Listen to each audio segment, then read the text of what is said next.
اللہ اللہ اللہ اللہ اللہ اللہ والسلام علی رسولہ الکریم اما بعد اعوذ باللہ من الشیطان الرجیم بسم اللہ الرحمن الرحیم ان الذین کفروا لن تغنی عنہم اموالہم ولا اولادہم من اللہ شیئا واولئک اصحاب النار هم فیہا خالدون۔ بے شک جن لوگوں نے کفر کو قبول کر لیا ان کے اموال اور ان کی اولاد اللہ کے مقابلے میں کچھ بھی کام نہ آئے گی، اور وہی لوگ جہنمی ہیں، وہ لوگ اس جہنم میں ہمیشہ ہمیش رہیں گے۔ پچھلی آیت کریمہ کے اندر میں اللہ رب العالمین نے بنی اسرائیل کا وہ ایک گروہ کا ذکر فرمایا۔ وہ ایسا گروہ تھا جو اللہ پر بھی ایمان رکھتا تھا اور آخرت پر بھی ایمان رکھتا تھا، اسی طریقہ سے نیکیوں کے کام میں بڑھ چڑھ کر کے حصہ لیتے تھے اور رات کو قیام کرتے تھے، سجدہ کرتے تھے۔ ایسے لوگوں کے بارے میں یہ گمان کیا گیا کہ اللہ رب العالمین ہو سکتا ہے اس کے دل کے اندر میں پھر سے نبی کی رسالت کی محبت ڈال دے، نبی کی محبت ان کے دل میں ڈالے اور پھر وہ ایمان کی روش پر قائم ہو جائے، یعنی کہ محمد صلی اللہ علیہ وسلم پر ایمان لے آئے۔ یہاں دوسرے گروہ کا ذکر ہو رہا ہے کہ جن لوگوں نے سرے سے کفر کو قبول کر لیا اور محمد رسول اللہ صلی اللہ علیہ وسلم کی رسالت کا سرے سے انکار کر دیا، ان لوگوں کا انجام اللہ رب العالمین نے اس آیت کریمہ میں بیان فرمایا ہے کہ قیامت کے دن ایسے لوگوں کے جو مال اس دنیا میں تھے وہ مال بھی کام نہیں آئے گا اور نہ ہی اس کی اولاد قیامت کے دن کام آئے گی، اور ٹھکانہ اللہ رب العالمین نے بتایا کہ وہ لوگ جہنمی ہیں، اولئک اصحاب النار، یہی وہ لوگ ہیں جو کہ جہنم میں جانے والے ہیں۔ اور وہ لوگ ایسا نہیں ہے کہ پھر جہنم سے نکل کر کے جنت میں جائیں گے، وہ لوگ ہمیشہ ہمیشہ اسی جہنم کی آگ میں جلتے رہیں گے۔ مثل ما ينفقون في هذه الحياة الدنيا كمثل ريح فيها سر أصابت حرث قوم ظلموا أنفسهم فأهلكت۔ اب اللہ رب العالمین نے ایک ایسے لوگوں کا ذکر کیا جو انہی میں سے ہیں۔ وہ لوگ بھی خیر کے کاموں میں اپنا مال صرف کرتے تھے، جہاں بھی مال خرچ کرنے کی ضرورت ہوتی تھی کیا کرتے تھے۔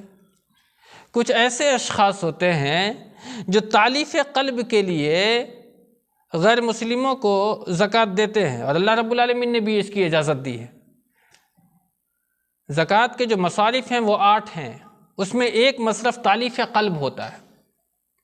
ہم اپنی زکوٰۃ کی رقم اس غیر مسلم کو بھی دے سکتے ہیں جس سے فتنہ کے بڑھ جانے کا اندیشہ ہو، یا خود کے اوپر میں اس کی جانب سے کوئی خطرات لاحق ہو، تو آپ اپنی زکوٰۃ کی رقم تالیف قلب کے لیے اسے دے دیں، تاکہ وہ جو ہمارے اوپر میں حملہ آور ہونے والا ہے یا کسی قسم سے وہ ہمیں تکلیف پہنچانے والا ہے، ہمیں خطرہ پہنچانے والا ہے، اگر یہ اندیشہ موجود ہوگا، اگر ہم اسے پیسے دیں گے تو وہ اپنے اس ارادہ کو کیا کرے گا؟ ترک کر دے گا۔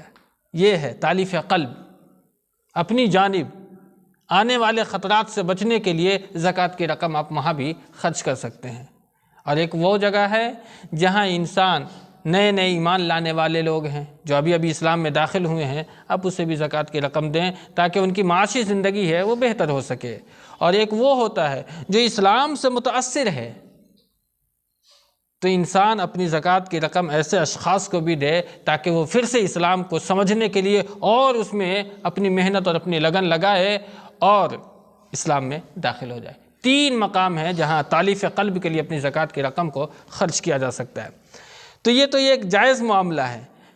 یہود اور نصارہ کیا کرتے تھے کہ اسلام سے دشمنی نکالنے کے لیے، اسلام کے خلاف وہ لوگوں کو اسلام میں داخل کرواتے تھے، یا وہ لوگ جو اسلام میں نفاق کی صورت میں داخل ہو چکے تھے، ایسے لوگوں کو خوب مال دیا کرتا تھا تاکہ اسلام کی جو بھی پلاننگ ہے، جو بھی معاملات ہیں صحابہ کے، نبی کے، وہ لا کر کے ہمیں دے جاسوسی کے طور پر، اور اس میں وہ خوب مال صرف کیا کرتے تھے۔ اسی کا ذکر اللہ رب العالمین نے یہاں فرمایا ہے۔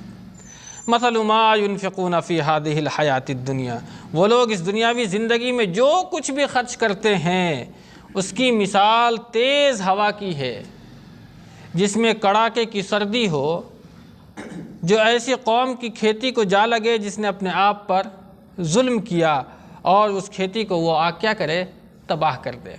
اب یہ مثال سمجھ گئے؟ اس کو آسان لفظوں میں سمجھیں۔ ایک انسان ہے جو ظلم کی راہ کو اختیار کیے ہوا ہے، ایک دوسرے پر ظلم کرتا ہے، لیکن اس کی بہت لہلہاتی کھیتیاں موجود ہیں۔ اب اللہ رب العالمین عذاب دینا چاہے تو کیسے بھی دے سکتا ہے۔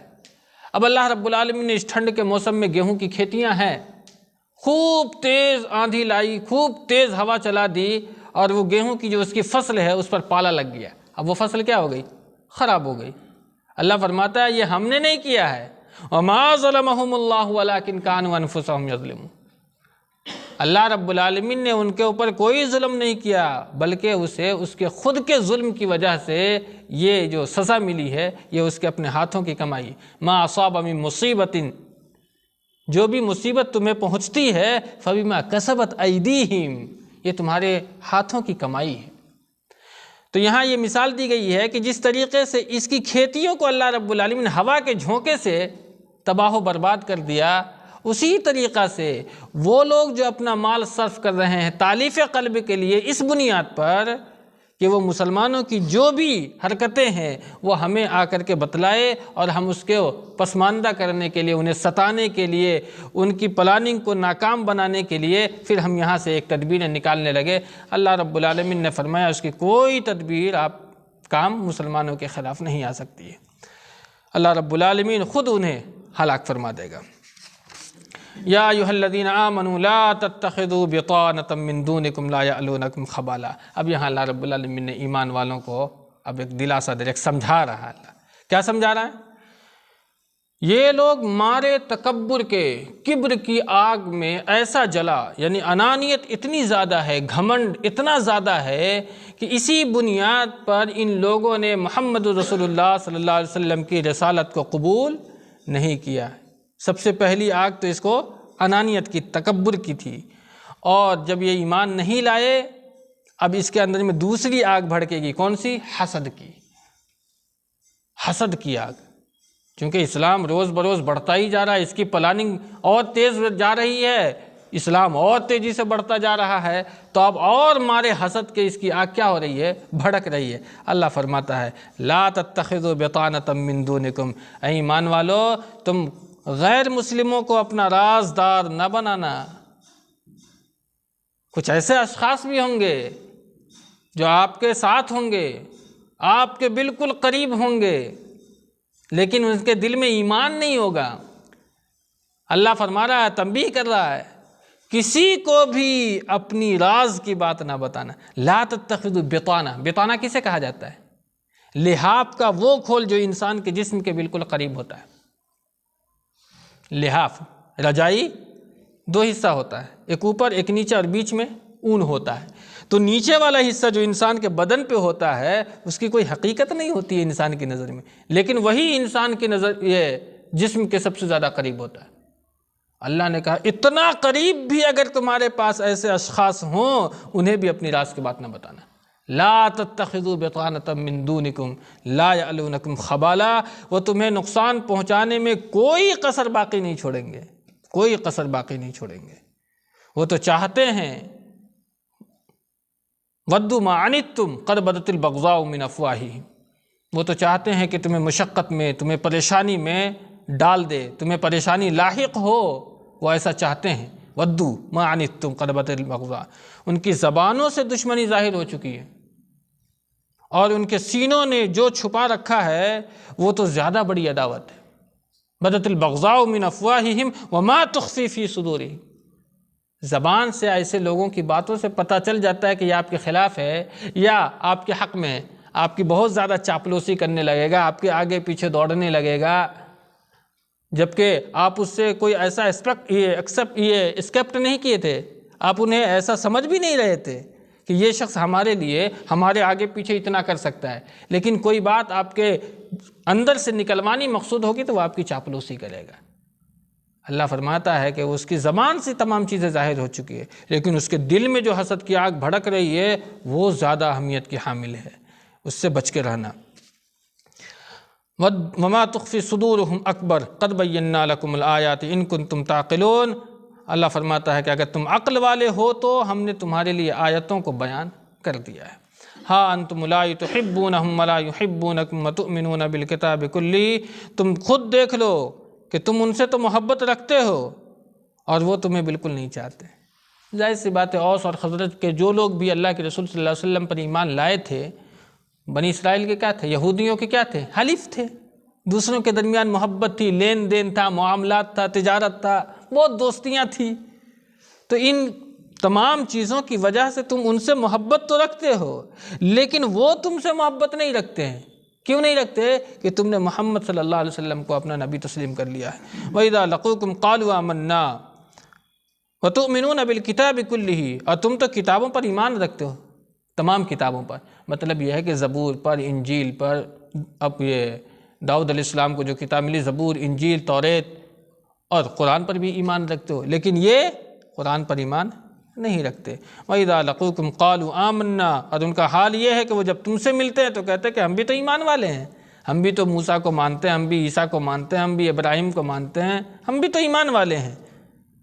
ہم تو صرف محمد کو نہیں مانتے نا صلی اللہ علیہ وسلم، ہم تو تمام کتابوں کو مانتے ہیں، صرف قرآن کو نہیں مانتے ہیں۔ جبکہ مسلمانوں کا کیا حال ہے؟ ہم تو تمام کتابوں کو مانتے ہیں، ہم تمام نبیوں کو مانتے ہیں۔ وَإِذَا لَقُوكُمْ قَالُوا آمَنَّا وَإِذَا خَلَوْا عَضُّوا عَلَيْكُمُ الْأَنَامِلَ مِنَ الْغَيْظِ، اور جب تنہائی میں ہوتے ہیں تو تم سے مارے غصے کے اپنی انگلیاں اپنے دانتوں سے کاٹتے ہیں۔ یہ اس وقت ہوتا ہے کہ انسان کسی کے خلاف پوری پلاننگ کرتا ہے، پوری کوشش میں لگا رہتا ہے کہ اسے نقصان پہنچا دے، لیکن وہ انسان اور روز بروز ترقی کرتا جاتا ہے تو انسان کیا کرتا ہے؟ اپنی انگلیوں کو اپنے دانتوں سے چباتا ہے کہ اتنی محنت کرنے کے باوجود بھی یہ آدمی روز بروز ترقی ہی کرتا جا رہا ہے۔ یہی حال بالکل یہودیوں کا ہو چکا ہے، جتنی پلاننگ کر رہے تھے اتنا ہی اسلام بڑھتا جا رہا تھا۔ تم جتنا تراشو گے وہ اور سوا ہوگا، اسلام وہ پودا ہے، کاٹو تو ہرا ہوگا۔ یہ ہے اسلام کی خوبی جسے اللہ رب العالمین نے بنایا ہے۔